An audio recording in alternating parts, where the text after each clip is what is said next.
जानेवारी 2009 या साली म्हणजे 12 वर्षापूर्वी बिटकॉईनचा जन्म झाला. 2015मध्ये या बिटकॉईनची जी किंमत होती ती फक्त $266 एक अशी होती आणि आज ती $62,000 एक बिटकॉईन अशी आहे की जगाने चलनाचं एक नवीन पर्याय बिटकॉईनच्या माध्यमातून शोधलेला आहे. नमस्कार, फॉर द पीपल .न्यूजमध्ये आपलं स्वागत करतो. आज ज्या विषयाची सर्वाधिक चर्चा आहे गुंतवणूक विश्वामध्ये त्या बिटकॉईन विषयावर आपण बोलणार आहोत. बिटकॉईनविषयी इतकं प्रचंड कुतूहल आहे की तो विषय आपल्याला किमान माहीत असला पाहिजे आणि तो विषय यासाठी माहीत असला पाहिजे की जसं जगामध्ये नवीन बदल आले त्यातला एक मोठा बदल आहे. आज आपल्याला कल्पना आहे की एका बिटकॉईनची किंमत आजच्या तारखेला 47 लाख रुपये म्हणजे $62,900 इतकी झालेली आहे. आता ह्या बिटकॉईनविषयी काही प्राथमिक माहिती घेतल्याशिवाय मला वाटतं बिटकॉईनमध्ये गुंतवणूक करणं हे अतिशय धोक्याचं आहे. ह्या जे क्रिप्टोकरन्सी ज्याला म्हणतात त्या क्रिप्टोकरन्सी ह्या 6,000 प्रकारच्या आहे. मात्र त्यातल्या फक्त 10 क्रिप्टोकरन्सीमध्ये ट्रेडिंग होतं. त्यामुळे त्या बिटकॉईनविषयी मला कुतूहल आहे. आपल्याला कल्पना आहे की जानेवारी 2009 या साली म्हणजे 12 वर्षापूर्वी बिटकॉईनचा जन्म झाला आणि तो जो सतोशी नावाचा माणूस होता तो त्याचा जन्मदाता समजला जातो. त्याने शेवटचं जे दर्शन दिलं जगाला ते 23 एप्रिल 2011ला दिलं. तेव्हापासून तो माणूस कुठे आहे? तो गायब आहे. आणि ह्या माणसाकडे बिटकॉईनचं आता जेवढं मूल्य आहे त्याच्या 5% म्हणजे $60 बिलियन एवढी संपत्ती त्याच्याकडे सध्या आहे. 2015मध्ये या बिटकॉईनची जी किंमत होती ती फक्त $266 एक अशी होती आणि आज ती $62,000 एक बिटकॉईन अशी आहे. तर आपण समजू शकतो की बिटकॉईनच्या किमतीमधला जो चढउतार आहे गेल्या 5 वर्षातला तो किती प्रचंड आहे. केवळ 5 वर्षातला हा प्रवास आहे. त्याचा विक्रम गेल्या 21 ऑक्टोबरला झाला आणि तो होता $66,000 एक बिटकॉईन गेलं होतं. अशा स्थितीमध्ये ते गेलेलं आहे की जगामध्ये 21 दशलक्ष बिटकॉईन सगळे तयार होणार आहेत 2040पर्यंत आणि त्याचं मायनिंग फार वेगाने जगभर चालू आहे. आता हे ब्लॉकचेन तंत्रज्ञानावर आधारित जे डिजिटल चलन आहे त्याचं एक लेजर त्या माणसाने तयार करून ठेवलेलं आहे आणि त्या लेजरच्या आधारे ब्लॉकचेन टेक्नॉलॉजीमध्ये टेक्नॉलॉजीमध्ये जे अतिशय काम करणारे लोक आहेत तेवढेच लोक हे बिटकॉईनचं मायनिंग करू शकणार आहेत. आता हा बिटकॉईनचा जन्म मुळात कशातनं झाला की हे जे चलन आहे आपलं सध्याचं चलन आहे जगातलं कागदी चलन, त्या कागदी चलनावरचा विश्वास 2008च्या आर्थिक पेच प्रसंगामुळे कमी व्हायला लागला आणि त्यातून ह्या चलनाचा उदय झाला. म्हणजे याचा अर्थ असा की जगाने चलनाचं एक नवीन पर्याय बिटकॉईनच्या माध्यमातून शोधलेला आहे. आजच्या तारखेला साधारण $1 ट्रिलियन इतकं त्याचं मूल्य पोहोचलेलं आहे. आता हे सगळे अंदाज आहे. याचं कारण सगळ्या बिटकॉईनमध्ये किती व्यवहार होतात, त्याचं दररोज किती ट्रेडिंग होतं हे आजच्या तारखेला तरी कोणी सांगू शकत नाही. त्यामुळे त्याच्या किमती इतकी प्रचंड चढउतार त्याच्यामध्ये आहे की सकाळी पाहिलेली किंमत, दुपारी पाहिलेली किंमत आणि संध्याकाळी पाहिलेली किंमत याच्यामध्ये सध्या प्रचंड तफावत आहे. आणि हे जो चढउतार आहे हे का होतात हे सुद्धा गुलदस्त्यात आहे. त्यामुळे त्याच्याविषयीची जर अधिक माहिती आपण घेतली तर आपल्याला त्याचा काही प्रमाणामध्ये निश्चितपणे उलगडा होऊ शकेल असं मला वाटतं. याचं कारण जगभरात दर सेकंदाला नवनवीन गुंतवणूकदारांना हे चलन भुरळ घालतं आहे आणि दर सेकंदाला अनेक तरुण मंडळी, अनेक गुंतवणूकदार बिटकॉईन घेण्याचा, त्याच्यामध्ये ट्रेडिंग करण्याचा प्रयत्न करत आहेत. तर हा जो बोलबाला वाढलेला आहे बिटकॉईनचा त्याचं कारण असं आहे की त्याच्यातला जो चढउतार आहे तो अनेक गुंतवणूकदारांना आकर्षित करतो आहे. आणि हे काही जगाच्या म्हणजे जसं जगात चाललेलं आहे तसं भारतातही चाललेलं आहे हे लक्षात घेतलं पाहिजे. भारतामध्ये अगदी एका वर्षापूर्वी बिटकॉईनचं एवढं ट्रेडिंग होत नव्हतं. पण 2021-2020 ह्या कोरोनामुळे जी परिस्थिती निर्माण झाली त्या परिस्थितीमुळे जसं शेअर बाजारातले गुंतवणूकदार साधारण 1.5 कोटी गुंतवणूकदार वाढले, तसं बिटकॉईनचं ट्रेडिंग हे 10 पट गेल्या वर्षभरामध्ये आपल्या देशामध्ये वाढलेलं आहे आणि पुढच्याही काळामध्ये ते वाढत जाईल असा अंदाज आहे. त्यामुळेच भारतामध्ये या प्रकारचं ट्रेडिंग करणाऱ्या एक्सचेंजेसची संख्या ही गेल्या वर्षामध्ये वाढलेली आपल्याला दिसते. आणि रेग्युलर अगदी शेअर बाजारामध्ये जसं ट्रेडिंग करतात, शेअर बाजार आहे, मनी मार्केट आहे, कमोडिटी मार्केट आहे, याच्यामध्ये जसं ट्रेडिंग चाललेलं आहे तसंच बिटकॉईनमध्ये सध्या चाललेलं आहे. यात फरक काय आहे? यात सगळ्यात मोठा फरक असा आहे की हे सगळे जी प्लॅटफॉर्म आहेत ह्या प्लॅटफॉर्मवर सरकारचं काहीतरी नियंत्रण आहे, पण बिटकॉईनवर कुठल्याही सरकारचं नियंत्रण नाही. बिटकॉईनचं नियंत्रण हे जे एक्सचेंजेस जगभर निर्माण झाली त्यांनी स्वतःच करायचं ठरवलेलं आहे. पण आता म्हणजे त्यांच्यावर विश्वास किती ठेवायचा की नाही ठेवायचा, आणि ठेवायचा तर का ठेवायचा हे आपण पुढे जाणून घेऊ. पण मला असं वाटतं की अव्वा के सव्वा परतावा देणारं आणि तितकंच तोटा सहन करायला लावणारं असं हे चलन आहे, एवढं आपण आत्ता तुर्तास लक्षात ठेवू. आता आपण असं पाहू की बिटकॉईनची किमती का वाढल्या होत्या इतिहासामध्ये, म्हणजे 12 वर्षाचा इतिहास आहे फक्त. तर त्या का वाढल्या होत्या आणि का कमी झाल्या होत्या?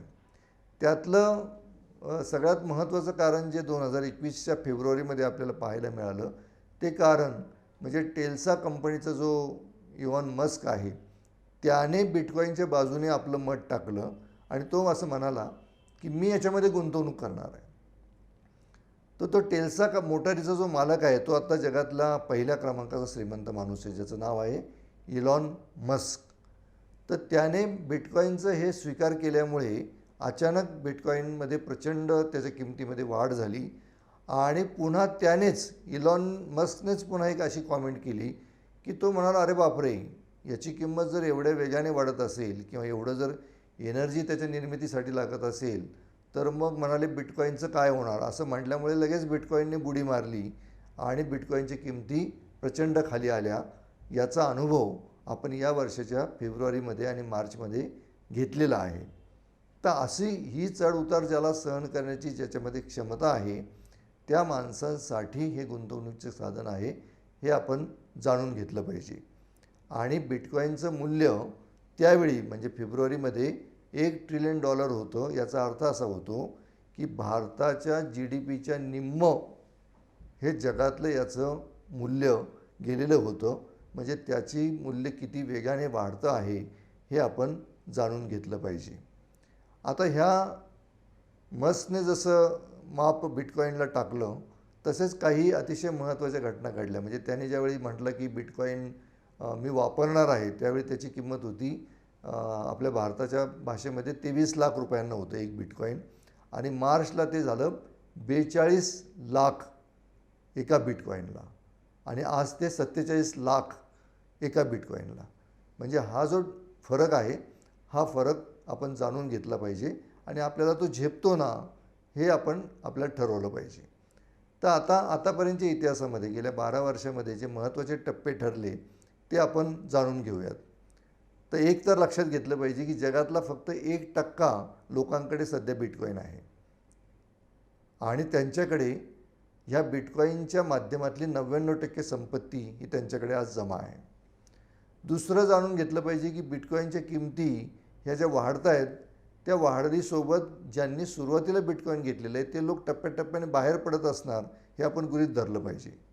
म्हणजे बिटकॉईनच्या माध्यमातून एक साखळी या व्यवहाराची तयार झालेली आहे.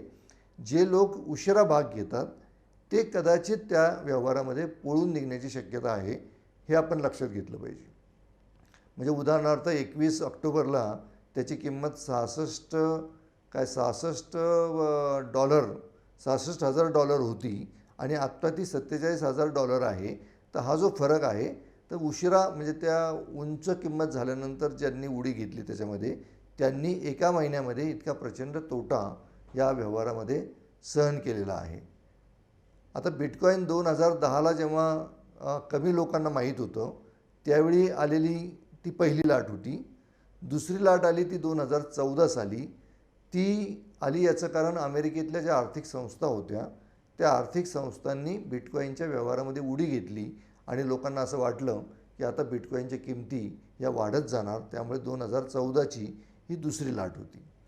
मग तिसरी लाट आली ती आली 2017 साली, जेव्हा गोल्डमन सॅचे नावाची जी सर्वात मोठी आर्थिक कंपनी आहे अमेरिकेतली त्यांनी या बिटकॉईनच्या व्यवहारामध्ये उडी घेतली आणि जपान सरकारने बिटकॉईनच्या व्यवहाराला काही प्रमाणामध्ये मान्यता देण्याचं जाहीर केलं. त्यामुळे बिटकॉईनच्या व्यवहारावर लोकांचा विश्वास वाढला. ही तिसरी लाट होती. आणि मग चौथी लाट आली. ती चौथी लाट आली ती इलॉन मस्कच्या कॉमेंटने आली आणि त्याची किंमत पुन्हा वाढू लागली. आता जी आलेली ती पाचवी लाट आहे. त्या पाचवी लाटेचं कारण असं आहे की अमेरिकेमध्ये म्हणजे ऑक्टोबर 2021मध्ये ETF ज्याला आपण म्हणतो म्हणजे म्युच्युअल फंडाचे जसे व्यवहार होतात तसे ETFच्या माध्यमातून एक्सचेंज ट्रेडेड फंडामध्ये बिटकॉईनचे व्यवहार सुरू करण्यास तिथल्या म्हणजे अमेरिकेतली सेबी जी असेल त्या सेबीने मान्यता दिली. त्यामुळे त्याला एक अधिकृत स्वरूप आलं आणि त्यातनं आता $66,000 एक बिटकॉईन अशी एक भाव आपल्याला गेल्या महिन्यामध्ये पाहायला मिळाला. आता आपण या परिस्थितीमध्ये आपण काय करायचं हे आपण बघूयात. आता बिटकॉईनची सगळी चर्चा करायला गेलो तर भरपूर वेळ लागेल, पण आपण गुंतवणूकदार या नात्याने याच्यामध्ये कसा निर्णय घ्यायचा ते आपण बघूयात. सगळ्यात महत्त्वाची एक गोष्ट लक्षात ठेवली पाहिजे की याच्यावर कुठल्याही सरकारचं नियंत्रण नाही. त्यामुळे तुम्हाला किती फायदा झाला किती तोटा झाला याची तक्रार तुम्हाला कुठल्याही सरकारकडे करता येणार नाही. दुसरं म्हणजे हे आभासी चलन आहे. त्यामुळे आभासी चलन आहे म्हणजे त्याचं जो स्टोअर आहे तुम्हाला जे ठेवायचे जपून ते तुमच्या कॉम्प्युटरमध्ये तुमच्या फोनमध्ये तुमच्या लॅपटॉपमध्ये हे जपून ठेवायचं आहे. आणि त्याचे पासवर्ड आहेत जे अतिशय सेन्सिटिव्ह आहेत. हे पासवर्ड हेच तुमची तिजोरीची चावी आहे. ते पासवर्ड जर तुम्ही विसरलात तर तुमचे जे काय लाख असतील कोटी असतील जे कुठलं तुमचा पैसा असेल तो पैसा एका सेकंदात तुमच्या हातातनं गेला असं मानायला हरकत नाही. ज्यामुळे ज्याला हे पासवर्ड सांभाळून ठेवणे त्याची काळजी घेणे हे जो जाणत नाही त्याने या भानगडीत अजिबात पडू नये. हा दुसरा भाग. तिसरा भाग असा आहे की कुठलंही सरकार याच्यावर बंदी घालायचा प्रयत्न करत होतं. म्हणजे भारत सरकारनेही तसा प्रयत्न केला, पण आपल्या सर्वोच्च न्यायालयाने असा निर्णय दिला की असे व्यवहार जर लोक स्वतःहून करत असतील आणि त्याला कमोडिटी समजून जर करत असतील तर त्याला तुम्हाला बंदी घालता येणार नाही. त्यामुळे या व्यवहारावर बंदी घालण्याची शक्यता कमी आहे, कारण आता सर्वोच्च न्यायालयाकडूनच तो निकाल आलेला आहे. त्यामुळे जगभरातले नागरिक मोठ्या प्रमाणावर हे व्यवहार करायला लागलेले आहेत हे आपण लक्षात घ्या. पुढचा एक मुद्दा आहे जो सोशल अँगलने आपण त्याच्याकडे पाहिलं पाहिजे. तो असा आहे की बिटकॉईन नेमकं का आलं. बिटकॉईन यासाठी आलं की जगभरामध्ये टॅक्स सिस्टीममध्ये जे प्रचंड दोष आहेत किंवा टॅक्स सिस्टीम जी जाचक आहे त्या माध्यमातून हे बिटकॉईनचं भूत हे जगामध्ये अवतरलेलं आहे. त्यामुळे टॅक्स सिस्टीममध्ये जर कदाचित एकोपा निर्माण झाला तर बिटकॉईनचं तशी गरज राहणार नाही. पण आता असं आहे की सगळीकडे डिजिटल व्यवहार सुरू झाले, मग डिजिटल चलन का वापरायचं नाही असा जर प्रश्न विचारला तर बिटकॉईनचं महत्त्व जगामध्ये या पुढच्या काळामध्ये कधीही कमी होण्याची शक्यता नाही. आणि त्याचं सगळ्यात मोठं उदाहरण म्हणजे अमेरिका, ऑस्ट्रेलिया, ब्रिटन, काही प्रमाणामध्ये जपान या देशांनी त्याला एक प्रकारची मान्यता दिलेली आहे. जगामध्ये एक देश दक्षिण नाही सेंट्रल अमेरिकेतला असा आहे की त्याने बिटकॉईनला अधिकृतपणे व्यवहार करण्यास मान्यता दिलेली आहे आणि तो देश व्यवहारही करायला लागलेला आहे. तर भारतासारख्या देशांनी हा धोका लक्षात घेता रिझर्व्ह बँकेचे गव्हर्नर शशिकांत दास यांनी असं जाहीर केलेलं आहे की आम्ही पण आमचं डिजिटल चलन सुरू करणार आहोत. अर्थात त्याचा उद्देश वेगळा आहे, तो सोशल कारणासाठी ते डिजिटल चलन काम करणार आहे. पण यापुढे बिटकॉईनची स्पर्धा लक्षात घेता आपल्या जगातल्या विविध देशातल्या सरकारांना पावलं उचलावी लागणार आहेत. एवढा मेसेज आपण जरी घेतला तरी मला असं वाटतं की बिटकॉईनमध्ये गुंतवणूक करावी की नाही याच्याविषयीचा एक अंदाज आपल्याला घेता येईल. आणखी एक गोष्ट महत्त्वाची आहे, ती म्हणजे भारतामध्ये या प्रकारचे एक्सचेंजेस वाढत चाललेले आहेत. त्यामुळे कुठल्याही एक्सचेंजवर तुम्ही गेलात आणि तुम्ही व्यवहार करताय असं अजिबात करू नका. त्या एक्सचेंजविषयीची पुरेशी माहिती घ्या आणि मगच तुमचे व्यवहार सुरू करा. ह्या बिटकॉईनचे व्यवहार करताना तुमच्याच बँकेतनं पैसे जातात आणि तुमच्याच बँकेमध्ये पैसे येतात. म्हणजे शेअर बाजारामध्ये जसं होतं तसंच बिटकॉईनचं होतं, हे लक्षात ठेवा. त्यामुळे हे व्यवहार लपवणं किंवा त्याच्यातनं टॅक्सची चोरी करणं हे अपेक्षित नाही आहे. या बिटकॉईनमध्ये जे चढउतार आहेत त्याचा फायदा घेणं एवढंच अपेक्षित आहेत. कारण तुमच्याच बँकेतनं जातात आणि तुमच्याच बँकेतनं पैसे येतात म्हटल्यानंतर तुम्हाला झालेला जो फायदा आहे त्या फायद्यावर एखाद्या कमोडिटीमध्ये जसा टॅक्स लागतो तसाच टॅक्स बिटकॉईनच्या व्यवहारावर लागणार आहे, हे लक्षात ठेवा. आणि त्याची निर्मिती जी झालेली आहे तेही आपण लक्षात ठेवलं पाहिजे. कारण फायनान्सचं लोकशाहीकरण करायचं या हेतूने याची निर्मिती झालेली आहे. तुम्हाला आठवत असेल तर फेसबुकने लिब्रा नावाचं चलन आणण्याचा प्रयत्न केला आणि अमेरिकन सरकारने त्याला रोखण्याचा प्रयत्न केला, म्हणून ते लिब्रा अजून आलेलं नाही आहे. पण फेसबुकने सुद्धा अशीच घोषणा केली होती की आम्हाला फायनान्सचं लोकशाहीकरण करायचं आहे. त्यामुळे याच्या पुढच्या काळामध्ये सरकारचे कंट्रोल्स चलनावरचे कमी कमी होत जातील आणि या प्रकारच्या चलनांचं महत्त्व जगामध्ये वाढत जाईल. तो जो सेंट्रल अमेरिकेतला जो देश आहे तो साल्वादोर त्याचं नाव आहे. तो अतिशय छोटा देश आहे, त्याची लोकसंख्याही अतिशय 70 लाखाच्या घरात आहे. GDPमध्ये तो 103 क्रमांकाचा देश आहे. त्यामुळे त्याची दखल घ्यावी असं काही मला वाटत नाही, कारण त्याची लोकसंख्या 70 लाख आहे. जगाच्या तुलनेमध्ये त्याचा GDP 103 क्रमांकावरचा आहे. त्या तो काही श्रीमंत देश मानला जात नाही. त्याने वेगळ्या कारणासाठी बिटकॉईनचा स्वीकार केलेला आहे. त्यामुळे त्याचा आपण फार विचार करायचं कारण नाही. पण त्याने सर्वप्रथम बिटकॉईनला अधिकृतपणे मान्यता दिली म्हणून त्या देशाचं नाव आपल्याला लक्षात ठेवायचं आहे. तर मला असं वाटतं की तुम्ही गुंतवणूकदार या नात्याने एकरकमी गुंतवणूक करणं हे अतिशय धोक्याचं आहे, हा एक मुद्दा लक्षात ठेवला पाहिजे. दुसरा मुद्दा लक्षात ठेवला पाहिजे की ज्यांना पासवर्ड सांभाळून ठेवता येत नाहीत त्यांनी या भानगडीत अजिबात पडू नये. डिजिटल व्यवहार करताना ज्या काळजी घेतली जाते ती काळजी घेणाऱ्या माणसाने त्याच्यामध्ये पडायचं आहे. आता अगदी अलीकडे कोल्ड स्टोरेज आणि हॉट स्टोरेज अशा 2 गोष्टी बिटकॉईनमध्ये आलेल्या आहेत. म्हणजे तुम्हाला जर व्यवहार करायचे नसतील तर बिटकॉईन घेऊन तुम्ही कोल्ड स्टोरेजमध्ये त्याला ठेवू शकता आणि व्यवहार करायचे असतील तर हॉट स्टोरेजमध्ये तुम्ही बिटकॉईन ठेवू शकता. म्हणजे ज्यांना आपले पासवर्ड लक्षात राहत नाहीत त्यांच्यासाठी ह्या गोष्टी केल्या जात आहेत. पण जिथे बँकिंग करायलाही लोक घाबरतात, जिथे डिजिटल व्यवहार करायलाही लोक घाबरतात, त्या ठिकाणी या प्रकारचा फरक जाणून लोक या प्रकारचे व्यवहार करू शकतील असं सध्या तरी म्हणणं हे धाडसाचं ठरेल. त्यामुळे ज्याला त्याचा सराव आहे त्यांनी या भानगडीत पडावं. आणि बिटकॉईन कशातनं आलेलं आहे तर ब्लॉकचेन टेक्नॉलॉजीतनं आलेलं आहे. ब्लॉकचेन टेक्नॉलॉजीचं सगळ्यात मोठं उदाहरण काय तर आत्ता जे आपण डिजिटल बँकिंग करतो ते ब्लॉकचेन टेक्नॉलॉजीवर आधारित आहे. किंवा आपल्या अनेक राज्य सरकारांनी जमिनीची मोजणी किंवा लोकसंख्येवर लक्ष ठेवणं याच्यासाठी जे ब्लॉकचेन टेक्नॉलॉजी वापरायला सुरुवात केलेली आहे तर ते ब्लॉकचेन टेक्नॉलॉजी ही जगाला फार पुढे घेऊन जाणार आहे. किती पुढे घेऊन जाणार आहे? ती इतकी पुढे घेऊन जाणार आहे की इंटरनेटचा शोध त्याच्याशी या तंत्रज्ञानाची तुलना आता केली जाते आहे. म्हणजे इंटरनेटचा शोध लागल्यानंतर जग ज्या पद्धतीने बदललं त्याच पद्धतीने ते ब्लॉकचेन टेक्नॉलॉजीमध्ये बदलणार आहे असं आज म्हटलं जातं आहे. त्यामुळे या विषयाकडे दुर्लक्ष करणंही परवडणारं नाही आणि त्याच्यामध्ये पूर्ण गुंतून जाणंही परवडणार नाही असं हे चलन आहे. हे आपण लक्षात ठेवलं पाहिजे. तर आपल्याला ज्यांना यात भाग घ्यायचा आहे त्यांनी काळजीपूर्वक भाग घ्यावा. मात्र ज्यांना भाग घ्यायचा नाही त्यांनी याच्याविषयी अपडेट राहणं ही आजची खरी गरज आहे, हे विसरता कामा नये.